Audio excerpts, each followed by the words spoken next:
What kind of sword could possibly topple Ein-sama? I don't know, but there must be some kind of art to it.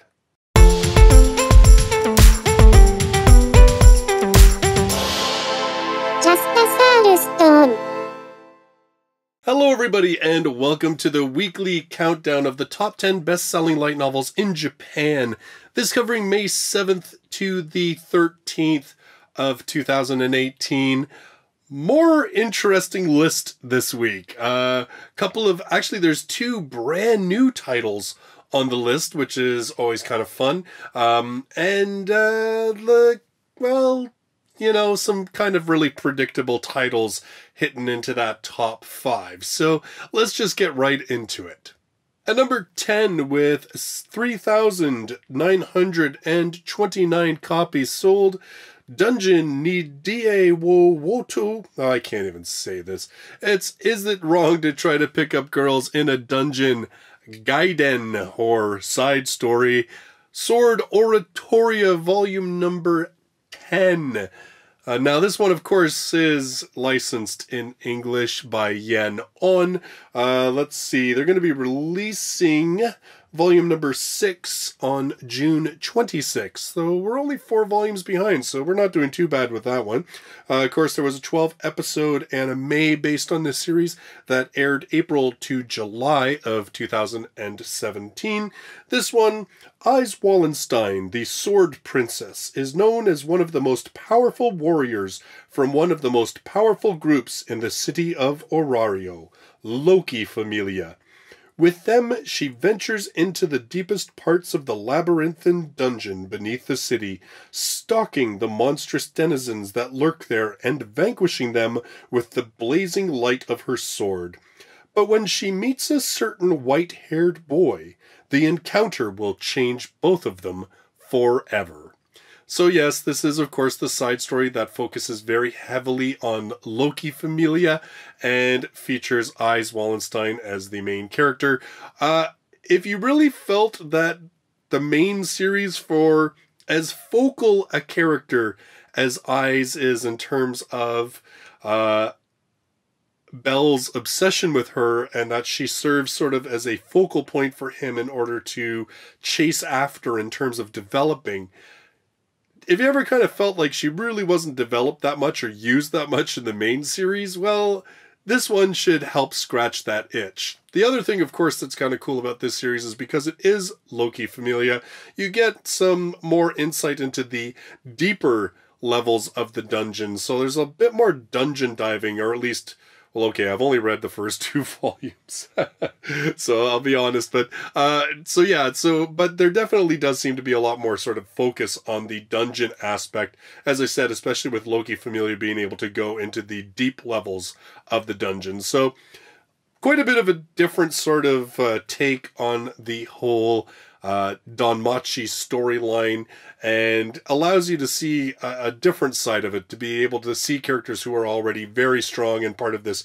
huge and powerful and influential familia, as opposed to the main series, which focuses on characters who are growing and developing and whose familia is growing and developing. So it's kind of an interesting take. I've certainly enjoyed the first 2 volumes. I had put off reading Volume 2 for a very long time, just because I was inundated with series, but picked it up and I really liked it. So I'm going to try and squeeze in a couple more volumes of that series to check out a little bit more of it, because I do like me some Danmachi. At number 9, with 4,254 copies sold, Akuma no Kodoku to Suigintou no Shoujo, aka Satan's Loneliness and Mercury Sugar Girl. Yeah, this is one of the brand new titles this week. It's brand new. No English license for it. For once the Google translation wasn't horrible, so I'll read you what Google kind of gave. Earthworms and King of the Night, the best fantasy presented by Izuki. You came here to love you. A beautiful girl, Sugar Lear, who came over the Black Sea and came to a cursed island. It was a sinister man, Yokusaru, that she met, which is a forgetful form of a demolished necromancer. He engraves countless sins into his body, and the devil on his back carries out changing loneliness to power. You, what are you going to do? I am Sugar, the last in this world, granddaughter of a necromancer. When a girl who knows only love and a man unfamiliar with love meet, the story that should have come to the end will begin to move. Is it possible for a girl of mercury sugar to endure the last fate of life against the destiny of destruction? So it kind of, like, I actually kind of think this one sounds a bit like sort of a fairy tale-ish romance. Just taking a look at the author's previous works, it looks like the author does a lot of sort of one-volume stories, so I don't know if this is actually intended to be a series. Although I'm going to say, I like the artwork on this one. Like, if you take a look at the cover, I really liked the art on this. In fact, they had sort of one of the interior images on the Amazon.co.jp site, and it looked really nice. It was, the artwork alone kind of made me interested, and then when I was kind of reading this, I was like, well, I don't know. It sounds like it could be cool, or it sounds like it could be a really hokey sort of love story. I'm not too sure, but it has promise. Definitely has promise. At number 8, with 4,426 copies sold, Sekai de Tada Hitori no Mamonotsukai. Now this one kind of roughly translates to the only monstrous use in the world. If you change your job, you have been mistaken for a demon king. Now this is the other brand new title on the list this week.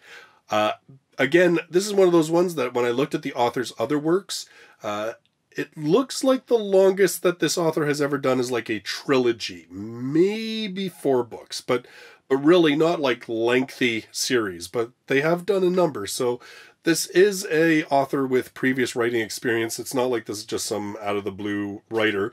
Again, there's no English license for this one, and with it being a brand new title, really no English information on this one. Again, Google Translate's not horrible. I'll read you what it gave me.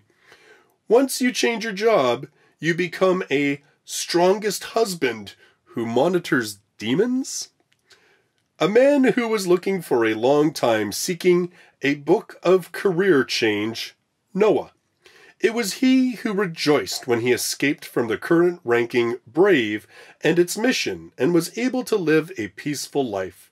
But the next thing he gave was a demon use in an unfamiliar profession. So basically it sounds like a guy who had sort of a job of being a brave or a warrior or, adventurer. I don't know. That's kind of the gist I get. And he wanted out.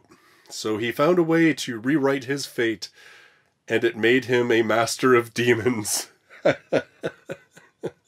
That's the gist I get. I mean, you guys feel free to, if you want to go check it out on Amazon.co.jp and try and translate it and give me a better idea, I'd be more than happy to hear it. But like I said, the Google Translates aren't horrible this week. They kind of, I don't know if they've tweaked the system or not, but yeah, they made a little bit more sense. I was actually kind of able to go like, wow, those almost sounds like legit sentences.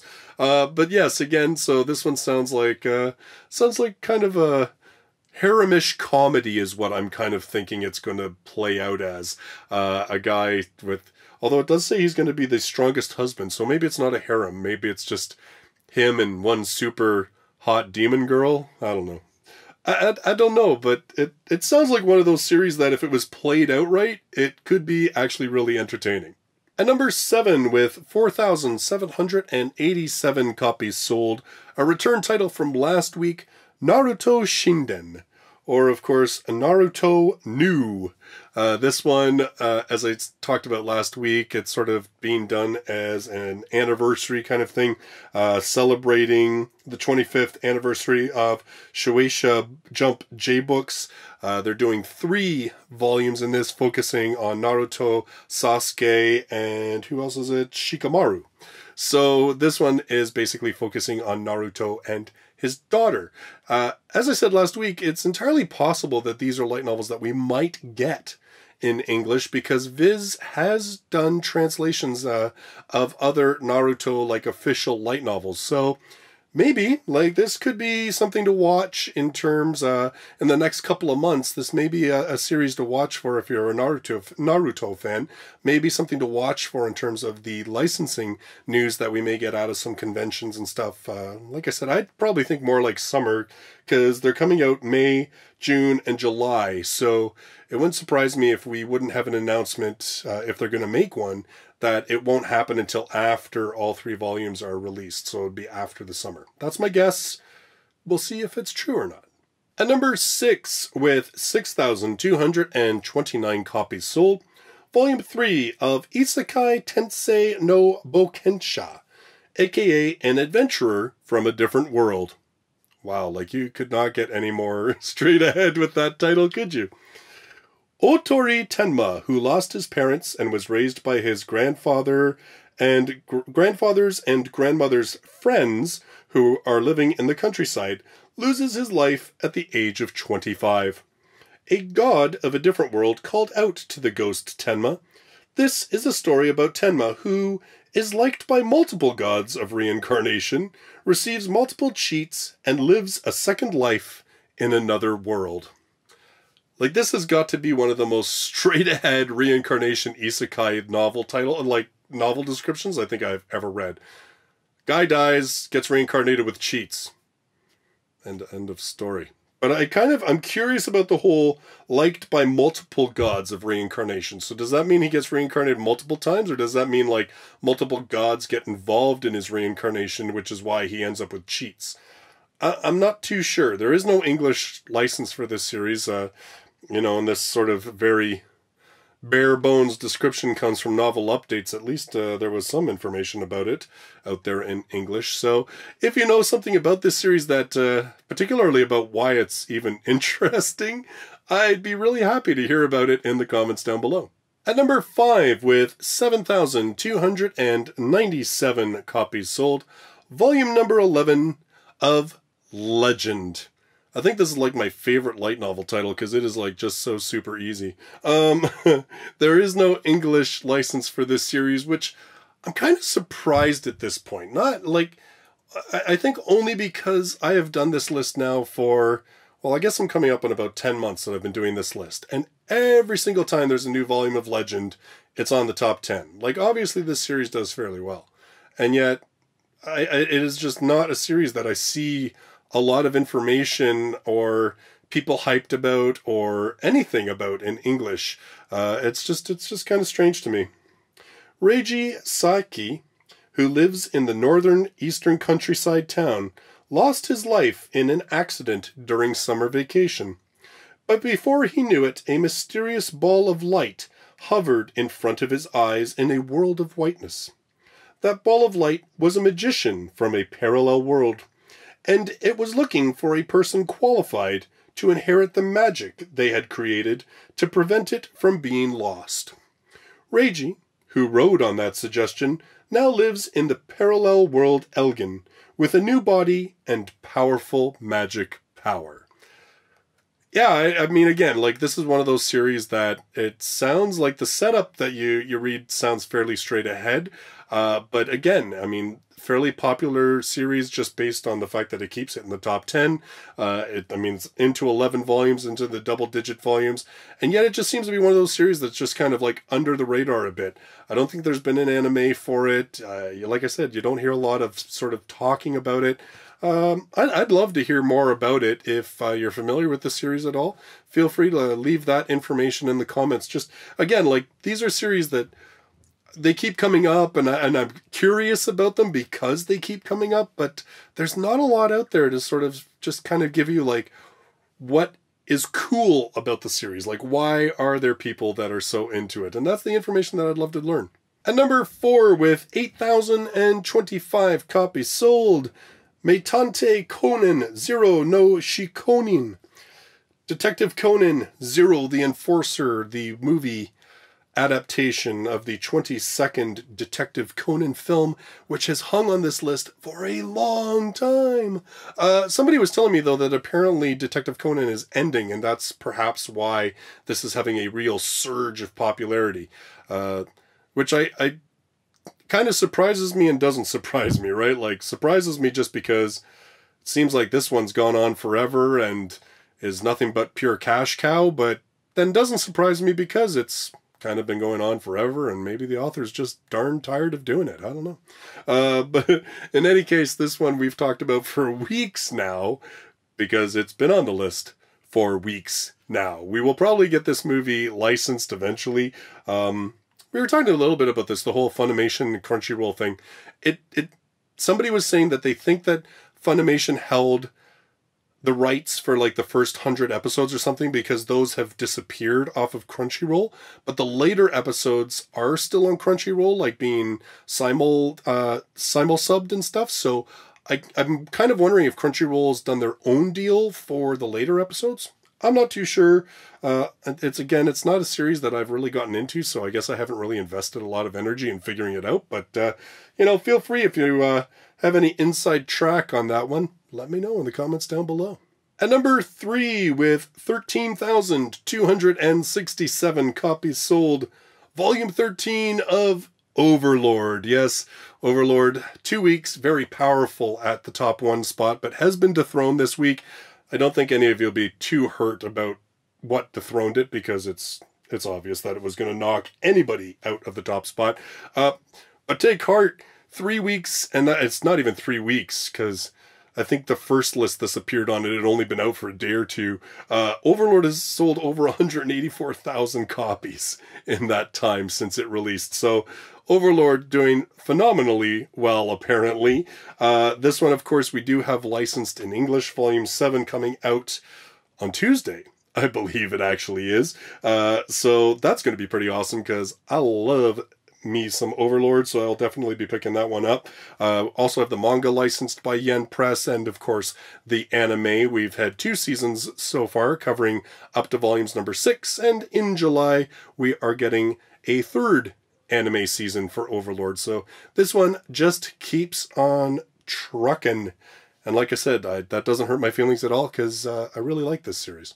At number 2, with 18,698 copies sold, Volume 4 of 86. Probably my second most favorite light novel title, because it's super easy.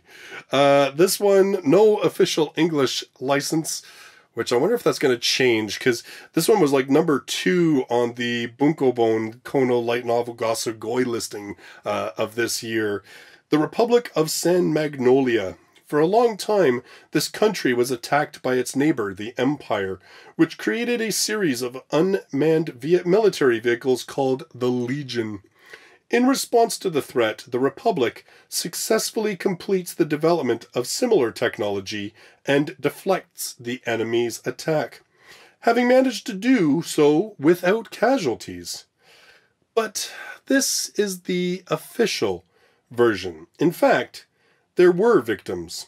Outside of the 85 districts of the Republic, there was actually another one. The non-existent 86th district. It was there that battles continued day and night, in which young men and women from the detachment known as 86 participated. They fought in drones. Shin is the leader of a squadron of 86ers. Lena is a handler who commands the detachment from the remote rear with the help of special communication technology. The farewell story of the severe and sad struggle of these two begins. So this, of course, yes, a war-type light novel series. This is one that, ever since I've talked about it, like I think I first became aware of it with Kono light novel Gasugoi. And I would love to see this series get translated, because, man, we need this kind of stuff as far as I'm concerned. We need some alt-world military type light novel stories. Like, that is what I think. That is what I think we need. And gosh darn it, maybe somebody will give it to us in the form of 86, because it's doing real well. And I don't know, What do you guys think? We're probably going to hear about an anime adaptation for that one, but I don't think it'll be for a little while longer. They usually seem to do those when they've got at least about 6 light novels under their belt. So we'll see what happens. Finally, at number 1 with 78,813 copies sold. Although let's point out this is not even close to what Overlord 13 did in its first week, or day or two. Volume number 6 of Sword Art Online Progressive. Again, the Sword Art monster dethroning everybody, which, I mean, really, again, whether you love Sword Art or not, you just have to accept that it is a super popular series. This one is licensed for English from Yen on. We have the first 4 volumes of Progressive. Volume 5 only just came out a couple months ago in Japan, so we're really not far behind. We've been caught up. This one, the retelling of the Aincrad storyline. There's no way to beat this game. The only difference is when and where you die. 1 month has passed since Akihiko Kayaba's deadly game began, and the body count continues to rise. 2,000 players are already dead. Kirito and Asuna are 2 very different people, but they both desire to fight alone. Nonetheless, they find themselves drawn together to face challenges from both within and without. Given that the entire virtual world they now live in has been created as a death trap, the surviving players of Sword Art Online are starting to get desperate, and desperation makes them dangerous to loners like Kirito and Asuna.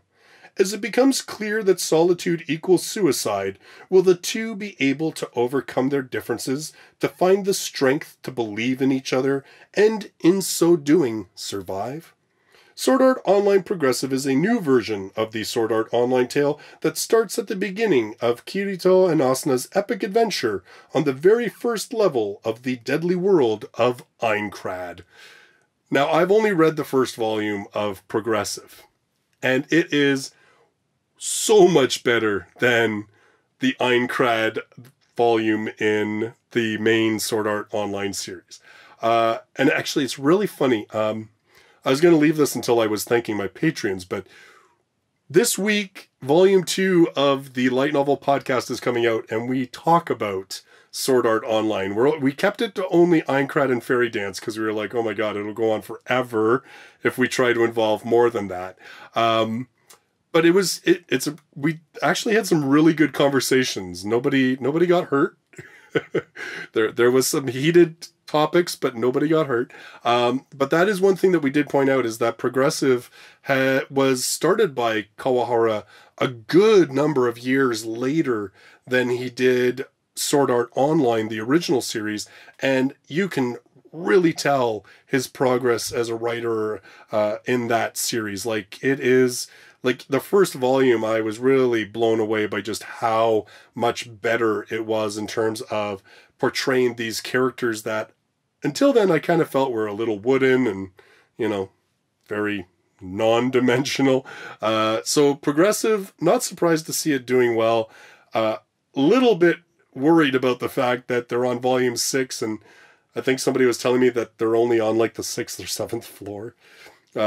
Apparently Kawahara's got to up his game a little bit. But again, Sword Art Online Progressive at number 1.